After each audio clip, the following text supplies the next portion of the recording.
susunod ko yung kamatis. Tapos susunod ko yung sinigang. Sinigang mix. Sinigang mix. Ayan, sinigang po na manok. Ano yun? Uy! Kiling yan eh! Hindi bibigay.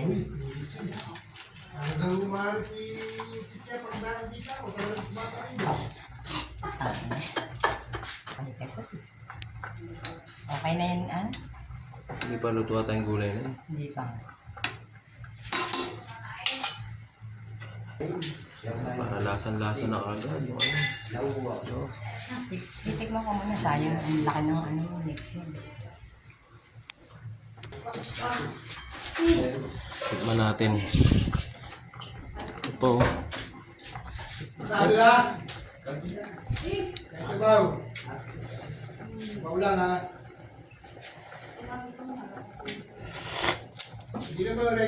Tabang pa. Ay, kulang pa sa asim to. Kulang pa. Mm. Ang asim nanda. Mga malat.